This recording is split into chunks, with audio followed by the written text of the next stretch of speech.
नमस्कार जनता।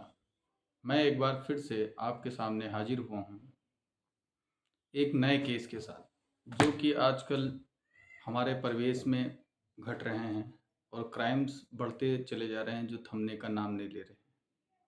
इस क्राइम में हमारे नवयुग के युवा और युवती का मामले ज़्यादा सामने आते हैं। जैसा कि आप जानते हैं कि जो नवयुग की उम्र होती है, उसमें आदमी एकदम सोचने समझने की क्षमता खत्म हो जाती है। इस केस में भी यही एक प्यार का प्रसंग सामने आया हुआ है, जिससे कि हम आपको अवगत कराना चाहते हैं कि आए बीते कई दिनों में ये केस आया हुआ था, जिससे मैंने सोचा कि इस विषय में हम आप बैठ के चर्चा करते हैं और इस केस की गहराई तक चलते हैं। आखिर क्यों 11 साल से चल रहे प्रेम प्रसंग में उसके प्रेमी ने ही लड़की का मर्डर कर दिया, और मर्डर भी इस तरह से किया कि हम आप देख के दिल दहल जाए।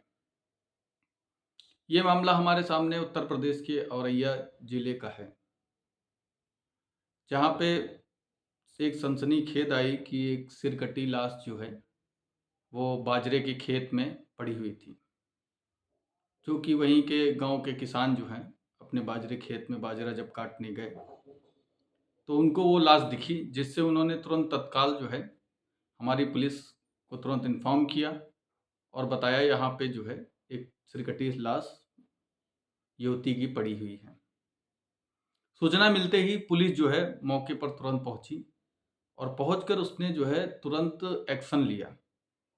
एक्शन लेके उसने तुरंत कार्रवाई जब स्टार्ट की तो पता चला कि ये लाश जो है एक युवती की है और यहीं पास में अंजलि नामक युवती की है।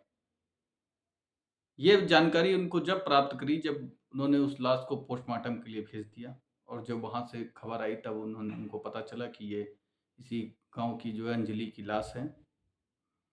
जब ये सूचना पुलिस ने अंजलि के घर को दिया, तब उनके घर वाले बहुत तेज बिलक बिलक के रोने लगे, जैसे कि हर माँ बाप अपने बच्चों से काफ़ी प्रेम करते हैं। लेकिन जब उनसे पुलिस ने पूछताछ की उनके माँ बाप से, तब उन्होंने बताया कि अंजलि जो है कुछ दिन पहले कानपुर गई हुई थी। कानपुर नौकरी के चक्कर में गई हुई थी। लेकिन जब पुलिस ने ज़्यादा पूछताछ की, तब अजय यादव नाम का शख्स का नाम सामने आया, जो कि उनके 11 साल से प्रेम प्रसंग चल रहा था। तत्कालीन थाना जो वहाँ का था, कुदेरकोटा थाना क्षेत्र, छोटी पथरिया गांव का ये मामला है।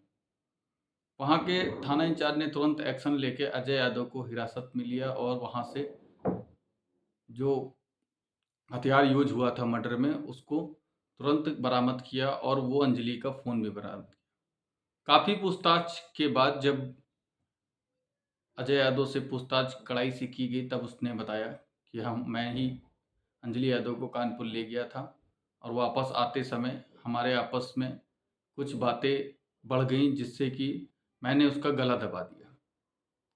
गला दबाने से लड़की वो बेहोश हो गई, लेकिन अजय यादव को लगा कि ये युवती उसकी जो प्रेमिका थी वो मर गई है, जिससे वो काफ़ी घबरा गया और वो उसको लेके बाजरे के खेत में गया और एक धारदार हथियार से उसका गला काट दिया गया। गला काट के वो बिल्कुल टेंशन फ्री होके अपने घर आ गया। लेकिन जब इधर इधर माँ बाप को उनकी चिंता सता रही थी, क्योंकि अंजलि का फ़ोन भी नहीं लग रहा था और माँ बाप को चिंता सता रही थी कि हमारी लड़की कहाँ पे है, कोई भी उसकी सूचना नहीं मिल रही, जिससे उन्होंने पुलिस में शिकायत भी की। लेकिन पुलिस ने कार्रवाई की उससे पहले ये घटना सामने आई, जिससे हमारी पुलिस ने तुरंत तत्काल प्रभाव से संज्ञान में लेते हुए इस घटना को तुरंत तत्कालीन प्रभाव से एक्शन लिया और तुरंत केस को सॉल्व किया।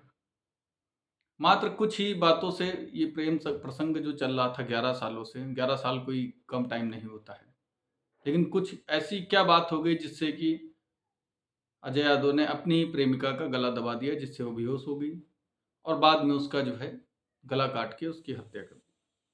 गला काट के सिर कहीं और फेंक दिया और उसका धड़ बाजरे की खेत में फेंक दिया था। ये मामले पे जब गहन कार्रवाई हुई तो पता चला कि कुछ मामले में अजय यादव की बातें जो हैं अंजलि से हुई, जिससे कि वो मामले में अजय यादव काफ़ी गुस्सा हो गया। मामला तो सामने नहीं आ पाया है, लेकिन जहाँ तक कोशिश ये की जा रही थी कि अंजलि की जो है किसी और से शायद उसको शक था कि कुछ किसी और से कोई बातचीत हो रही है, जिस कारण से गर्मा-गर्मी ज़्यादा बढ़ गई आपस में और वहीं पे जो है उसने गला दबा दिया। पुलिस ने तुरंत ही जो है कार्रवाई की और उस लड़के को कार्रवाई करने की कोशिश कर रहे हैं, फटाक से उसको जेल भेजने का तैयारी कर रहे हैं। जैसे कि हमारे परिवेश में ऐसे केस चलते आ रहे हैं कि आपस में हो रहे प्रेम प्रसंग में लोग ज़्यादा वो करते हैं और उस पे ज़्यादा बिलीव करने लगते हैं, अपने माँ-बाप की बातें नहीं मानते हैं कि क्या गलत है, क्या सही है।